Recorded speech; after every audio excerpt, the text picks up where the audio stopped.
We're probably all ready to take a nap at this point. So the challenge is going to be keeping all of us awake, including me.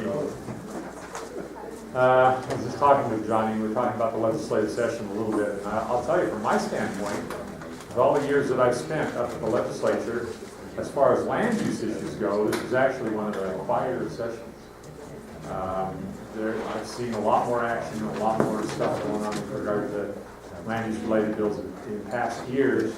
There was really only a couple of bills that we had a lot of fun with this year.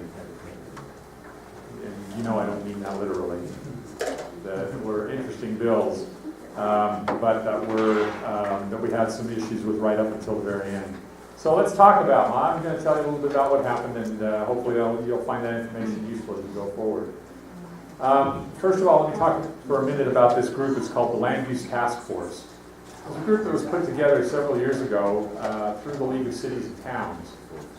We do have some county folks that are meeting with this group as well now, but it resulted because back several years ago there were some pretty significant efforts in the legislature to try and change the land use provisions. A lot of it generated by the development community and because of their feelings about the way things were happening in communities. This was during the boom years where everybody was really like, go, go, go, let's get development done. Why are you in our way, city? Why are you in our way, county? So it was really kind of that way. And I have to admit, as I think most of us might recognize, there were some things that probably the cities and counties could have done a little better and maybe a little differently to maybe avoid some of the issues and problems that came about. But as a result of all of that, there was a really big, we call it kind of nuclear option bill that really would have just devastated land use controls in the state. It would have made Utah unlike any other state with regard to this. And at the end of that, after we went through all that brain damage through the session, people kind of said, why are we doing this? And this was happening session after session. We're saying, why are we doing this? We all get together in January when the legislature starts and we all start fighting with each other. There's got to be a better way. And so this was an idea to try and get everybody together on both sides of the issue, from cities and counties and from the developer side, to talk about issues of concern, and see if we could work some of those things out. Maybe not even need legislation, and if we did need legislation, that we could work together on something that would work for both of us and avoid all the big conflicts and battles that would happen during the legislative session. When that happens, there's usually a whole lot more heat than light generated in those kinds of conflicts. So that spawned this land use task force, which is comprised of people from cities, counties, and then from the development side. We've got developers, realtors, some finance people, various people that are involved on the development side of the equation. And we all get together, it's happened for several years now, we all get together starting in about May. We meet through the summer and talk about issues, concerns, see what we can resolve. Oftentimes we can resolve them without having to resort to doing any kind of legislation, but if we do need legislation, then we kind of work it all out together, and then by the time the legislative session starts, we're ready to go forward up to the hill and say, here's what we all agree upon, and it works a lot smoother. Now, doing that, it doesn't preclude somebody from just, somebody doing their own bill, a legislator or somebody who has a particular issue or an axe to grind or may not be tied into this group very well.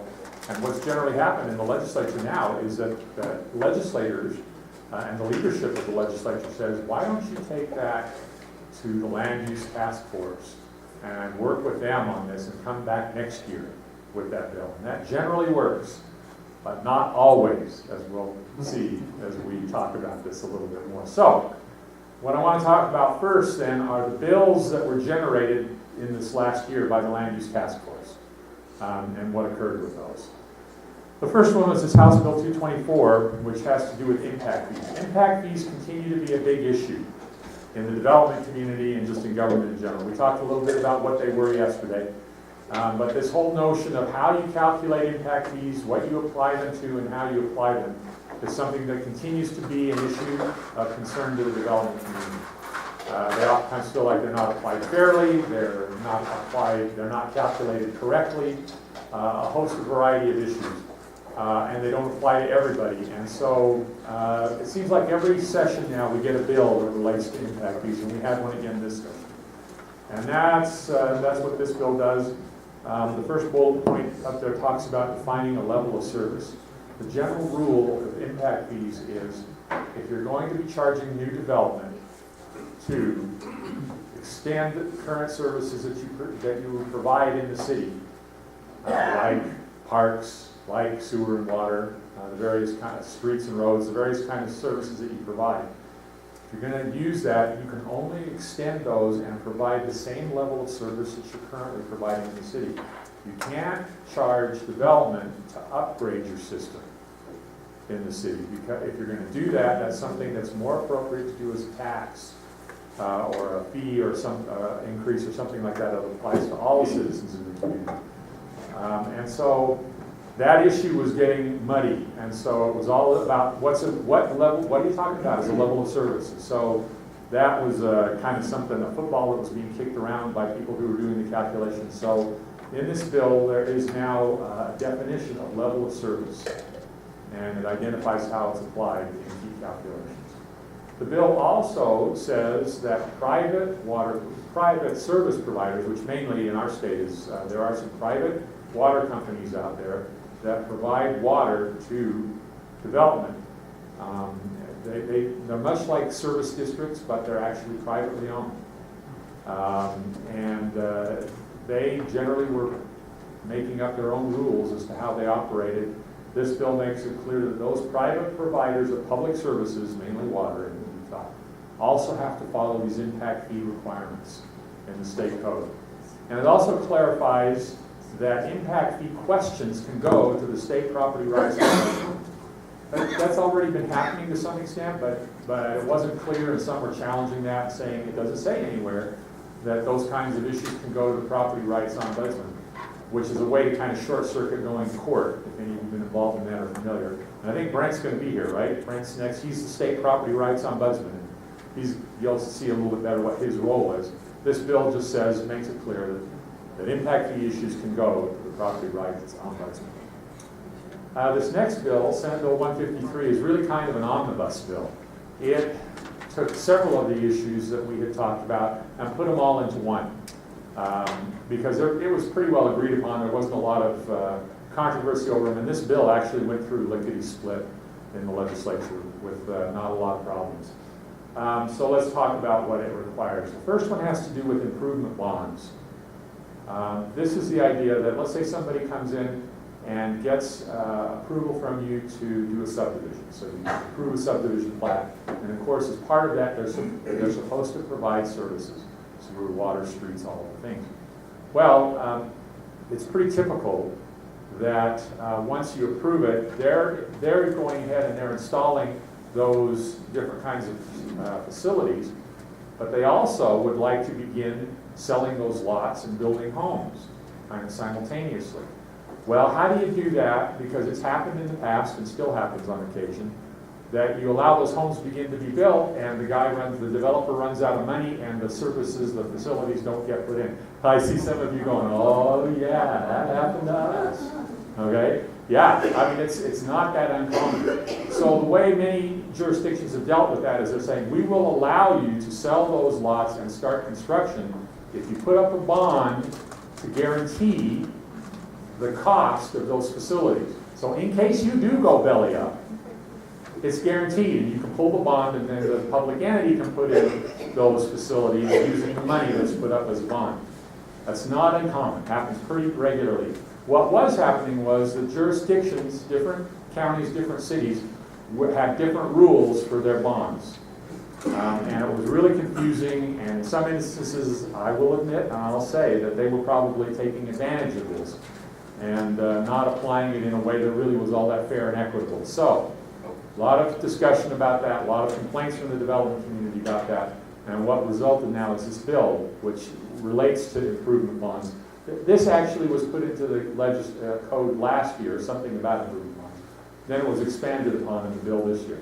What it says was that if you are going to bond, if a developer has already completed facilities, you can't make a bond for those because they're already done. What you can do is you can bond for some kind of a warranty period, to assure that they're in good shape. And that warranty period can only be 1 year. Okay? There is an exception in there that allows you to go to 2 years, but it's really specific. I think it mainly applies to like St. George, Washington County, because of some soil and climatic issues down there.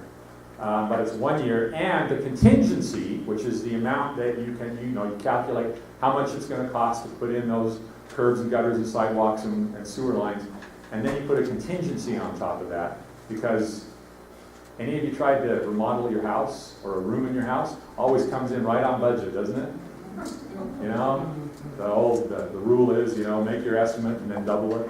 That's about right. Well, anyway, so the contingency amount is limited to 10% by this bill as well. Somebody had a question? Yeah, does the state language, does it enable a developer to begin on a project prior to approval? No, not prior to approval. So then with approval, then they can start their improvements and then bond and report the cost. Right. Usually what happens is the entity will approve the project, but they then like to start getting building permits, selling those lots, getting building permits and building houses. Or in the case of other kinds of development, they want to do some more activity. And generally, I mean, what many jurisdictions now, because they've been burned, say is you can't do anything until you finish those public improvements. Then once you've done that, then we'll let you start selling lots and building houses. But, developers they want to get on with it. And in many cases, we want them to get on with it, and that's why you allow them to build. If they put up a bond to guarantee the cost of those improvements. That's what this all does. Okay, just be aware that that's in there. Another provision in this bill actually came about as a result of the BAM case in Salt Lake County. Anybody here from Salt Lake County? Nobody. Oh, good. We can say bad things about it. We're going to do that later, too, about Summit County.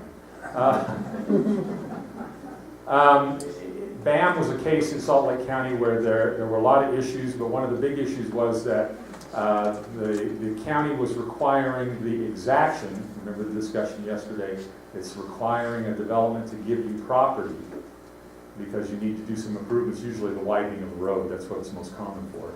And in this case, they asked for an additional 14 feet of right-of-way, property to expand the right-of-way on what was a state road.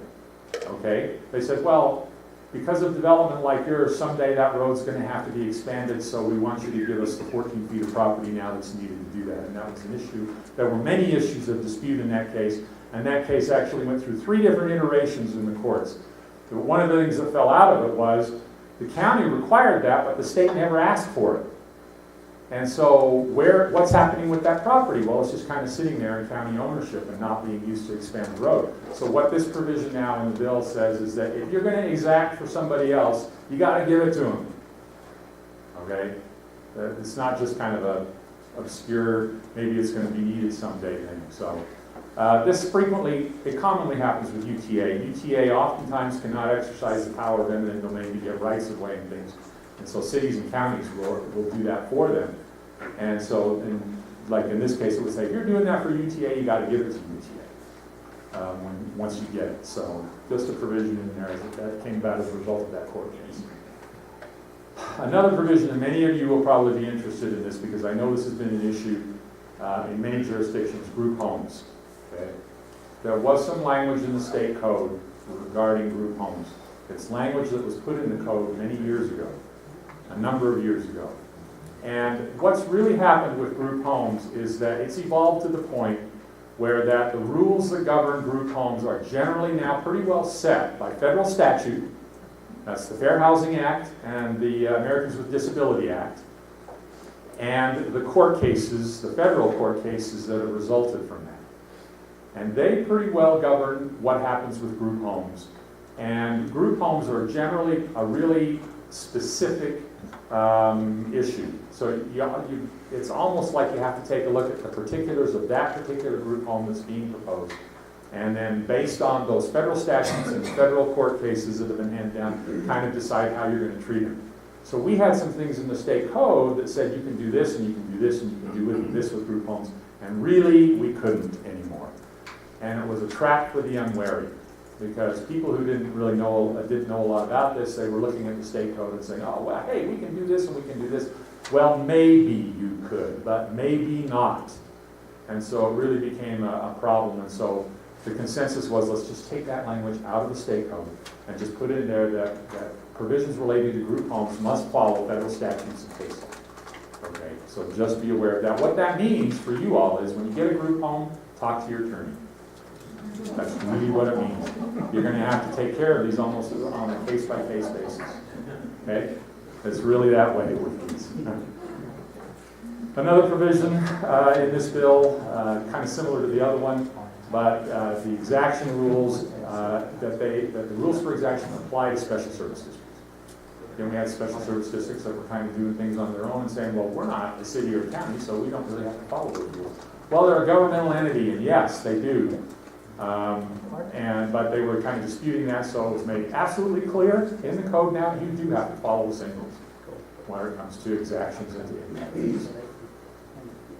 Okay, another bill, Senate Bill 201, relates to trails, eminent domain for trails. The power of cities and counties to use eminent domain for trails was specifically prohibited in the state code several years ago. Came about as a result of a dispute that had developed between a large and well-to-do property owner on the east side of Mapleton City, with Mapleton City. There were a lot of disputes over the development of that property, and in fact the major trail was supposed to cross that property, and the city was trying to get the right-of-way for that trail, and this property owner was very vigorous in opposing that, and also happened to know some legislators very well, and the provisions were put into the state code that at his behest to prohibit cities and counties from using the power of eminent domain to acquire property for trails, for public trails. Okay, didn't affect it for a lot of other things, most commonly used for road expansions and utility rights of way easements and so on, but for trails it was prohibited. Everybody thought, almost everybody except some in the legislature, thought that was a very stupid idea to do that. But it happened. Let's see, if a thing is equal to another thing, that means the legislature was stupid. No. It does happen. But I think many of us, most of us felt like, after a couple of years of this settling down, we would be able to get it back. Well, cities and counties have tried now for 2 or 3 years to get this power of eminent domain for trails back and haven't been successful. Last year there was an attempt made. The sponsor of the bill said, sure, that's great. But he didn't realize what a lot of the history was. As soon as he began to see that there was opposition in the legislature to it, he dropped the bill. He just said, I ain't facing these guys. What's really happening is, as you all know, our legislature is fairly conservative. It's an understatement. They are quite conservative. Most in the legislature are not in any mood to expand the power of eminent domain by government for any reason, including trails. So this year, the attempt was made. We had a couple of cities, Ogden in particular, a couple of others, that really were facing some issues with regard to completing some major trail systems. The Bonneville Shoreline Trail, the Weaver River Trail, some major trail systems where they only had a couple of small pieces that were left, and they were not getting the cooperation of the property owners, or the property owners in some cases were out of state. And their attempts to contact and work with them they just weren't getting their attention.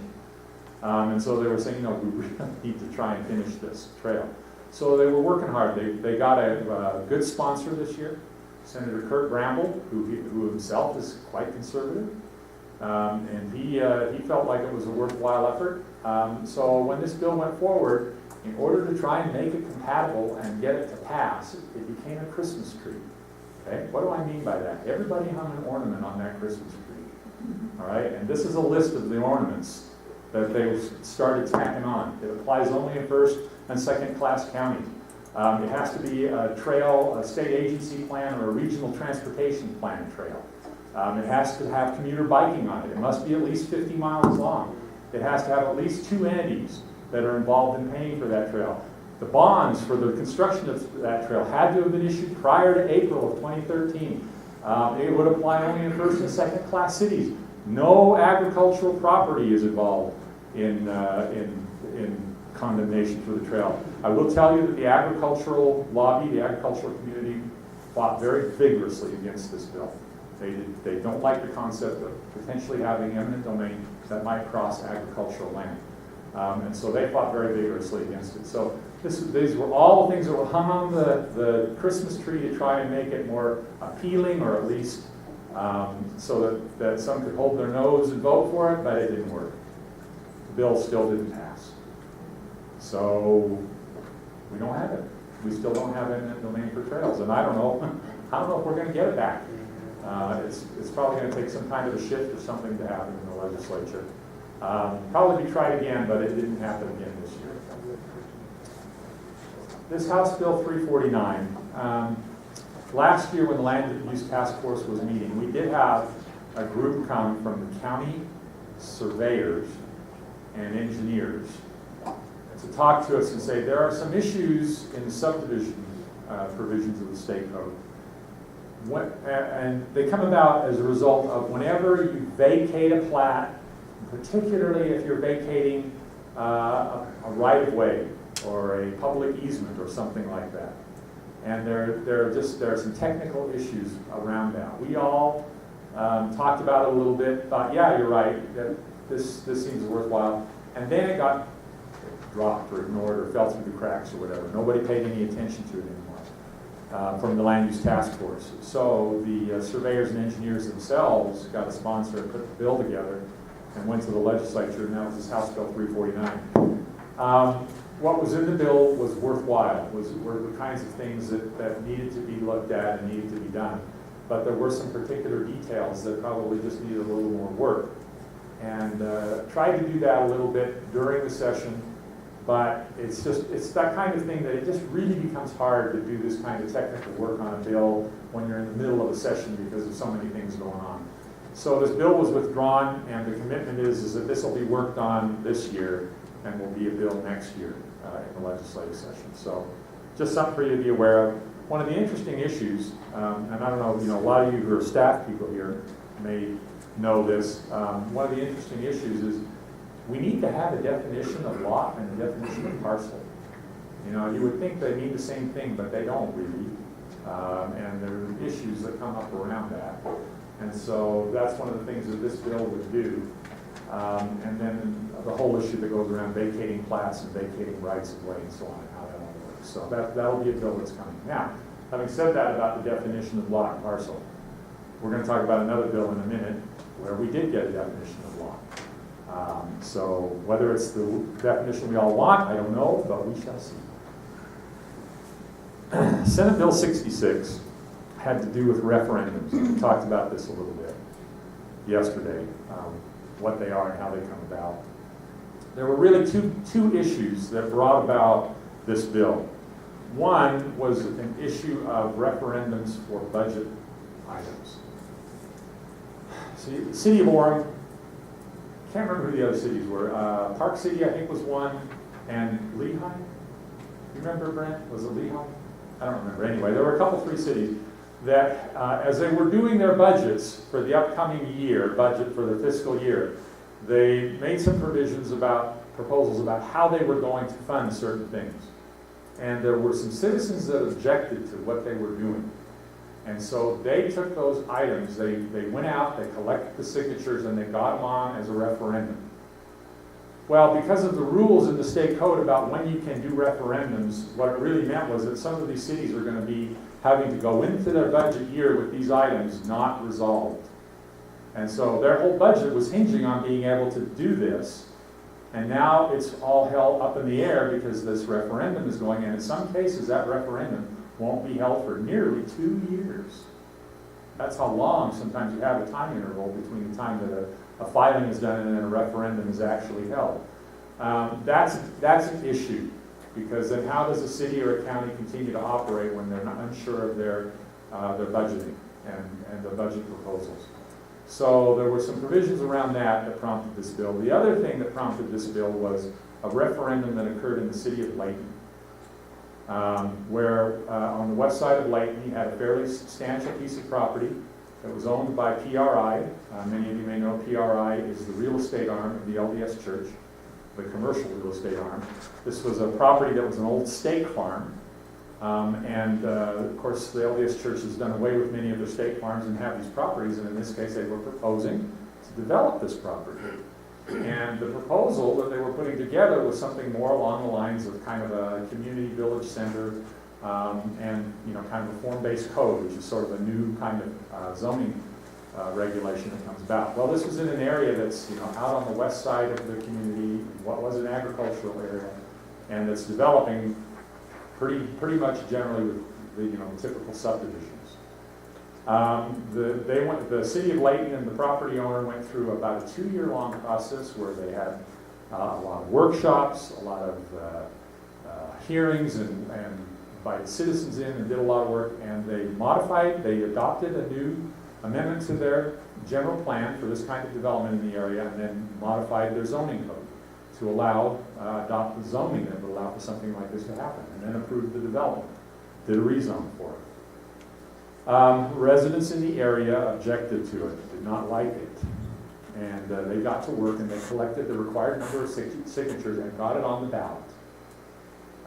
And then during the time between the certification for the ballot and when the vote actually happened, a lot of issues cropped up. One of the big ones was, all right, so you have the city that's gone through all of this work. They have actually gone through and adopted an ordinance, but now can the city say anything about it? As soon as the city said anything with regard to defending what they were doing or justifying what they were doing, they were accused of spending public money to influence a matter that's up for vote. And that became a real issue. There were a number of things that kind of cropped up as a result of this. And so as this happened, and as you can well imagine, as I told you, the land use task force is composed of people in the government side and on the development side. Folks on the development side were really nervous about this because what they fear is that this can now become a tool to stop development anytime it's opposed. And folks, honestly, when you have significant development proposed, there's almost always somebody who objects to it, right? Almost always. And so this might become another tool to do that. The referendum passed in the November election in Layton City, which meant that the zoning code went away, the master plan amendment went away, and this development could no longer go forward on that basis. So the issues, so this bill went forward to try and address some of that. It tinkered a bit with the percentages that you have to collect, the percentage of the number that specifies the number of signatures that you have to get in order to get something on the ballot. And that became a major issue with this bill. This bill did not pass, and it really is perceived as tinkering with the public's right to do referendums and initiatives. As I mentioned to you yesterday, the state constitution, the courts have said that there are two co-equal entities that can make laws in the state. One is the legislative body, the other is the people. And so the legislature gets nervous when they start tinkering around with this. And so this percentages it's what it is, it's based on, you have to get a certain number based on the percentage of votes that were cast in the last presidential election in your jurisdiction. That dictates how many signatures you have to collect.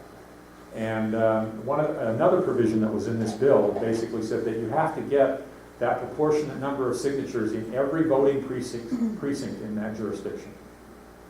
The rationale behind that was, in this Layton situation, it was easy for folks there to go and get signatures from people that were right around the development proposal, but the whole community is going to be voting on it. So the people that are on the other side of town, what do they know about this? What do they care? And so a lot of times it gets driven at this level. So the idea was that this is really truly going to be, when you're modifying your zoning code and your master plan, it generally applies to your whole community. So it should be the whole community that votes on it, and it should be the whole community that has some consideration in getting it on the ballot. So that was one of the provisions that was proposed in this bill, and it got taken out early on because it was just too controversial of an issue. It also had some information or some procedures in there about once a petition is filed, then there should be a public hearing. The public entity We'll have a public hearing. They can then take action to either go ahead and repeal the law on their own or move forward with a referendum before you go through all the brain damage of having a campaign and a vote on it. And then also how you get out voter information, partly as a result of what we just talked about. Brent? Wilf, is the things that were in there that were originally proposed about providing information to folks about potential for taking and potential for financial liabilities for this, did that stay in there? It probably did. I don't remember exactly, but I think it did, but it didn't matter because the bill didn't pass. So the bill did not pass. I'm sure we're going to see more action on this in upcoming legislative sessions. And as I told you yesterday, I really think that we're going to see more referendums as a tool to be used by people who are opposed to development or particular developments. And I'll tell you, it's already happening. I already know of at least a couple, 3 instances in jurisdictions around the state where there are referendums that are being proposed or moving forward in opposition to proposed developments. So, and one of the issues for the development community, of course, is just like I told you with the budget matters, is that when a petition is filed, depending on how the timing works out, you can be nearly 2 years before you hold that election. And for a developer to hold property for 2 years when they were anticipating getting going on it in the next few months is death. It can be death for them because of the financing costs and everything else. So it's an interesting issue, and we're going to see more of it, I think, in the future. All right, let's talk next about the Mel Brown bills. Some of you probably know who Mel Brown is. Some of you don't. Representative Mel Brown is a particularly powerful legislator. He's been in the legislature a couple of different times. I think this is his second go-around in the legislature. When he was in previously, he was Speaker of the House. He's back in. He is now currently the Appropriations Committee Chair. Representative Brown knows the legislative process very well. And everybody knows him very well. And everybody knows that Mel Brown gets his way. A lot of people don't cross Mel Brown. Most people don't cross Mel Brown. Mel, I actually have a pretty good relationship with him, and many of us do. But when he, he's a rural guy. He's in Summit County. Previously, he lived in Midvale when he was Speaker, but he has since then gone back out to the family farm and ranch out in Summit County, and that's where he lives now. And that's where he was elected again, now second time to the legislature. He's considered to be probably the most powerful member of the state legislature behind the Speaker of the House and the President of the Senate. And Mel is a rural kind of guy, and he's not a big fan of land use controls. But by and large, he's okay with them, unless and until he perceives that something unfair is happening. And that's kind of what happened this year, is that he heard some stories about some things that were going on in Summit County, and what he does then is he writes up his own bills and submits them and puts them in. And when Representative Brown puts in a bill, you don't just go out and kill it, unless you want to get killed. You have to work with them. And many times you can make modifications and work with them, but it all depends on what the issue is and how it came about. And that's what happened again. I told you, I said to you that with that land use task force now in the legislature, many legislators, when they propose something in land use, they're told, go back and work with the land use task force. Nobody tells Representative Brown what to do. And I don't think he'd go work with the land use task force anyway. That's just not his style, and he's not going to do that. So, a lot of people, when I tell this story, they say, that's just not fair. It shouldn't work that way. Well, maybe. That may be true. But it is what it is, folks. That's politics. That's the way life works. So we need to work with him. So, he proposed, put in 3 bills with regard to land use. The first one, this is the bill that went all the way to the last hours of the legislative session, was this House Bill 88. I don't know that there was a particular thing that set him off on this one, but it was generally his perception that he's had for some time, and I think there may have been something particular that occurred, that if property is going to be rezoned, the basic underlying premise of the bill is everybody whose property is proposed to be rezoned should get a direct notice that there is a proposal to rezone the property and what it would change in the landowner's rights The way he crafted the bill originally, as proposed there on the left, the first thing in the bill said that if a rezone diminishes property value, then you have to compensate the owner for the loss of property value.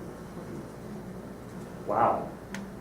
That's been tried in a couple of other states and has been roundly disastrous. But it all goes back to the issue of, land use regulation has been upheld, even if it does affect property value, as long as you don't completely take away the value of the property. And then it also begs the flip side, so what if a rezone increases the value of the property? Does the government get that increased value if they have to pay for the loss of value? Well, there's a whole round of issues, but that issue actually was kind of a throwaway issue, I think, for Representative Brown, because it went out fairly early. He did it for shock value, I think, to get everybody's attention. Boy, it got everybody's attention, I'll tell you that. But basically what the bill said then was that when there's a rezone proposed by a governmental entity, not by a private landowner, but by a governmental entity, that the entity has to give direct mailed notice to every property owner whose land is going to be affected by the rezone. Has to describe what's going to happen and then give them the right to file a protest, to send in a protest. And then the bill said, and if they file that protest, you have to take their land out of the proposal for rezone. So what it basically was is that you have to have property owner consent in order to rezone. Tough to do in the land use arena. So there was a lot of shimmying that went on over this issue, and it went, like I say, it went right down to the very last hours of the last day, and eventually what passed, it did pass. People said, why don't you just kill that bill?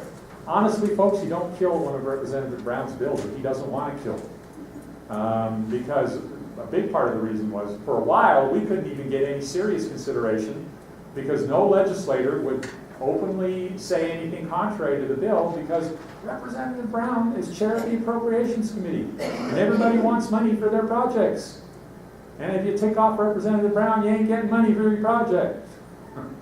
So again, that's a political reality. But it finally did come down, so what it now requires, the bill as it passed, is that it requires that when you do a rezone, that you have to mail out what's called a courtesy notice 10 days prior to the first public hearing on the rezone.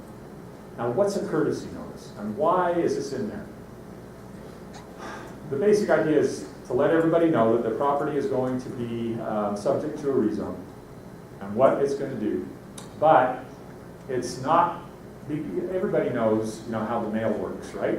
And some people don't get their mail notices, some people lose them, some people claim they never got them. You just never really know. And so if it can be demonstrated by anybody that they didn't get a required notice, then it can be fatal to the proposed rezone. So the idea was not to make it fatal, but to at least do a good effort to let everybody know that their property was going to be rezoned or potentially rezoned. So that's what this courtesy notice means. Send everybody a notice telling them that they're going to potentially be rezoned and that the first public hearing is in 10 days. Owners may object, and they can send those objections in. The Planning Commission, when it has its public hearing on the rezone, is to consider those objections. And then they go ahead and make their recommendation on the rezone to the governing body, forwarding to them their recommendation and all of the objections that they have received.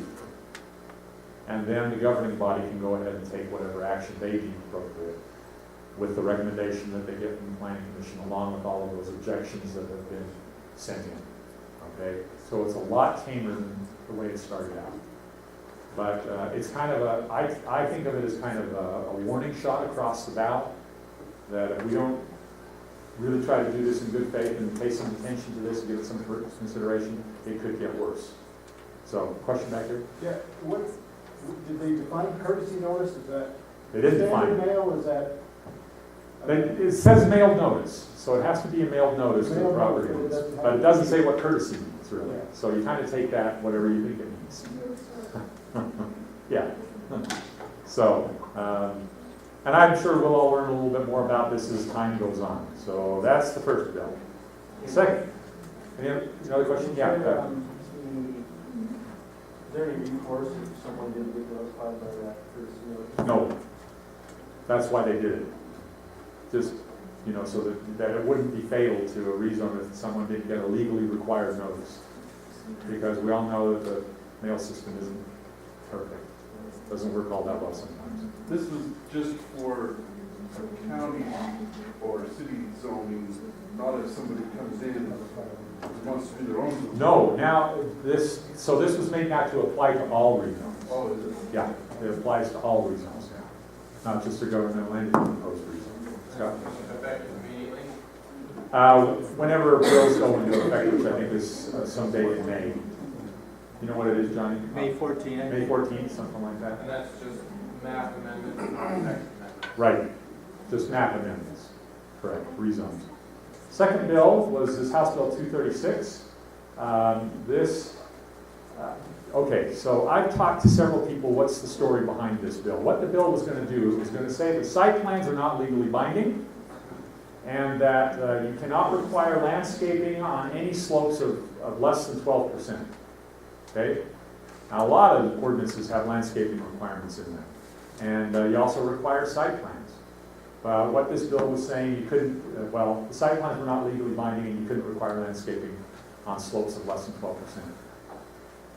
There's got to be a story behind this. And so I talked to a lot of people, several people, not a lot, but several people, and I think I got the story. And the story varies depending on who I talk to, but essentially, this is what counts. It doesn't really matter what the real story is. What did Mel Brown think it was? That's really what counts, okay? And essentially the story is this: there was a house, the construction of a house proposal in Summit County, in the unincorporated area, on a steep property, high property, substantial slope on it, large house, fairly expensive. It required a long, steep grade driveway to get up to it, and had a lot of landscaping around it that was required. In order to meet other requirements of the code and so on, and to make the site work better, what they actually wound up doing was they actually lowered the elevation that the house would be sitting at. What that meant was that the driveway now could be modified. It wasn't going to be quite as steep or quite as long in places, and so it wound up being modified a little bit from the way it was going to be.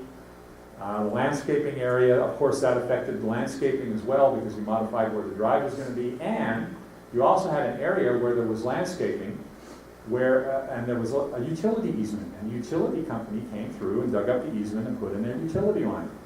And as you may all well know, utility companies, they don't put back landscaping, right? When they dig it up, and they tell you that in your easement, you're doing it at your own risk, you know that. But that's what happened. Well, so when the property owner went back to the city to get their bond released, the bond that they had to put up to guarantee all of the stuff they were going to do, the public entity, the county, said, no, we're not releasing your bond. And they said, why not? And they said, because your driveway and stuff doesn't match your site plan now. And the landscaping was torn out and isn't there, at least in this area.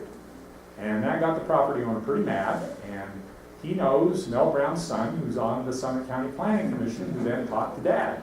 Okay? So, there's where we got the bill. That's the abbreviated version, and like I say, there are other people that will give you other versions of it.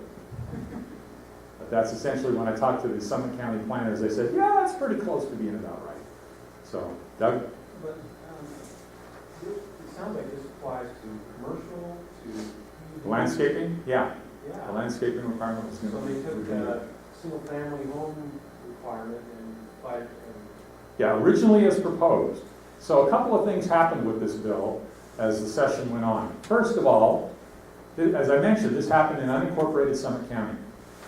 But the bill as proposed applied to everybody.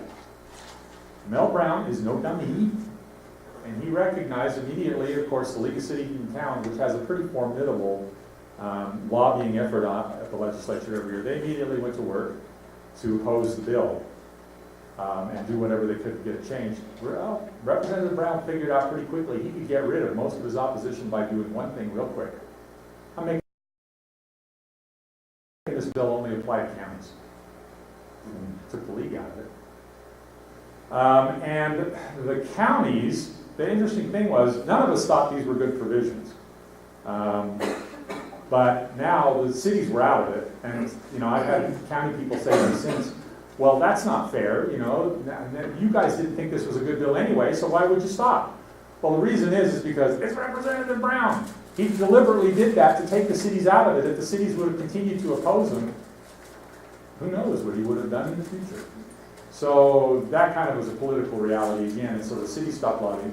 But I thought the counties would continue to actively lobby against it, and I didn't hear much of anything. And I thought, why are they acceding to this? Well, what I actually found out later was that the county planners were not fans of this either, and they were working kind of amongst themselves, say, we need to oppose this, we need to, but it never rose to that level where it got to the legislative opposition until really late in the process. So in the end, they did wind up getting some modifications to it. So as the bill now stands, it only gives a definition of a site plan and modified the limits. It doesn't say that they're not legally binding, but it does have some limits on the applicability of site plans, and you can take a look at the bill and just see what those are. Landscaping was cut back as well, the ban on landscaping, so that you can only require landscaping for single-family dwellings not in a floodplain or a geologic hazard area, okay? So there are some other provisions that have happened to modify that, but there's still, my own personal opinion is those are not very great provisions. But they're there, and they apply to counties only, which is you folks. Okay. So what then is a site plan if it's not? You don't have to- Well, it's not entirely not legally binding, but there are some restrictions on it. So you need to take a look at the bill there and see just what it says. Have your attorney look at it, and you guys work through that one together a little bit. So. The third bill from Representative Brown was this one on boundary adjustments. Again, this came about as a result of where you had property owners, agricultural property owners that were adjusting the boundary between them, and the county was requiring that they approve that before it could be legally binding. There are already some provisions in the state code that exempt those kinds of things, but again, it's one of those situations where, you know, it's just how things work sometimes. So Representative Brown felt it was important to put this bill in, which defines what a parcel is, okay? And then it says it's unsubdivided land, and then an adjustment of that doesn't create a new parcel. If it meets those provisions, there's no review allowed by a land use authority, okay? That means the owners can just go ahead and adjust the boundary line. And it applies to boundary line agreements also as they're defined in this section of the state code. Something that you need to look at, but again, a provision that came out as kind of this perceived overbearing regulation of adjustments of parcel lines between agricultural landowners. I mean, like I said, I think there were already provisions in the state code that addressed that, but I think it was partly how things were being handled by particular jurisdictions. Kind of got this additional provision on there. So just something to be aware of when you take a look at. We had Billboard Wars again this session in the legislature. Last year, we had the Billboard War in the legislature, went right up to the very last minute of the legislative session. And in the end, no bill was passed, which was amazing, because the Billboard lobby has always been successful in pretty much getting through whatever they want. Last year was the first time that I can ever remember that they didn't get a bill through. And a lot of that was because of Senator Steve Urquhart from St. George, who is a fairly prominent conservative Republican senator, and he had some issues with what had been happening with some billboard companies down in the St. George area. And so as a result of his working on this last year, no billboard bill passed. Well, so the discussion was, all right, since they weren't successful in getting what they wanted and nothing happened at all, whatever you do this year, work together, come back to the legislature with something that you both agree on, and we'll get it through the session. Well, those meetings never happened this session.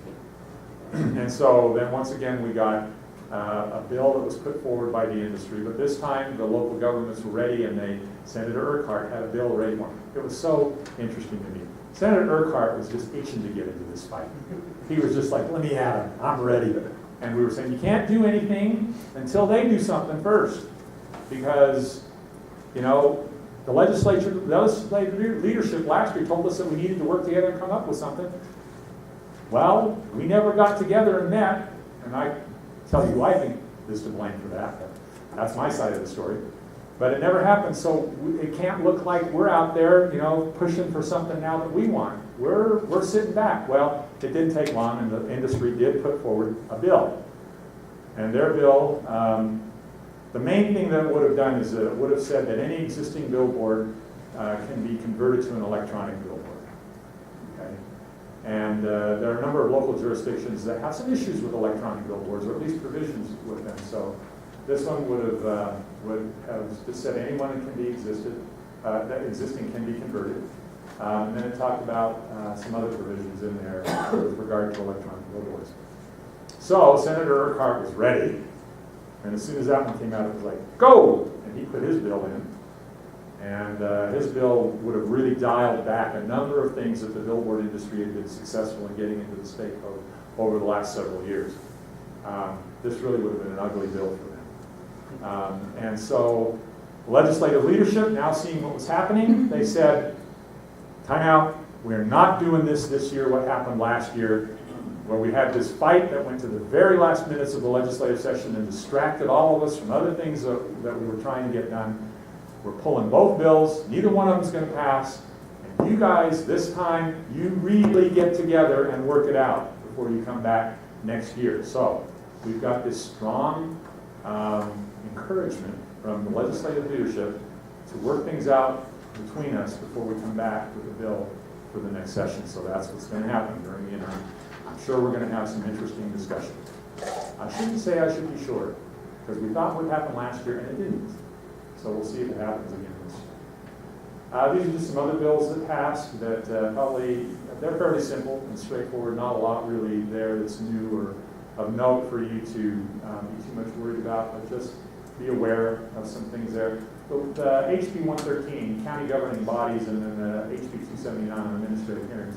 The HB 113, the county governing body, what that one says is, this again has to do with the federal process, and that it says that a county can be, for some of these federal planning processes, the county can be a lead agency or something. I forget exactly what the term is, but it designates and allows counties to be considered a lead agency in working with federal government agencies as they're doing some of their planning and their processes. So something you may want to look at. And the HB 279, the administrative hearing, it just authorizes counties to use administrative hearings to make decisions. I think they already have that authority, but this just kind of makes it clear. So there's something to be aware of. Last thing I want to talk about is this resolution that was in the legislature. Resolutions, generally they have no authority, no power of law, so they're really kind of just statements more than anything else. But I call this the Agenda 21 resolution. This resolution basically said there's all these nefarious things going on out there by the United Nations, that they adopted this stuff, and it's to do all these nefarious things like sustainability and land use planning and energy conservation and environmental sustainability and all these various things. And it said, really encourages state and local governments to not do those things because it's a plot by the United Nations. It doesn't actually say plot in the bill, but it gets pretty close. When I've thrown this up there, people have said, you're being disrespectful. I mean, you know, this tinfoil hat thing. Well, let me tell you something. I feel perfectly justified because the sponsor of this bill, in the committee hearing before the House committee on this resolution, used the words. He said, this is kind of tinfoil hat kind of stuff. He actually said that. So with him saying that, I feel perfectly justified in putting the picture up there. If you're not familiar with Agenda 21, just Google it sometime and kind of read the stuff. It's really interesting. The basic story is this. Back in the 1990s, you had a committee at the United Nations that put together these principles of things that communities should do to be sustainable communities and, you know, conscious knowledge. They put that all together, and it's out there as a resolution. It's called Agenda 21, Agenda for the 21st Century. You know, kind of encouraging communities to look at this. It has no force of law. It has no nefarious powers. It's nothing. It's a suggestion. You get those kinds of things all the time from groups all over the place, right? But for some reason, I think because it's United Nations, you've got a faction that really believes now that This is an attempt to take away local authority, local rights, local power. I'm here to tell you folks, that's not true. It's nutty.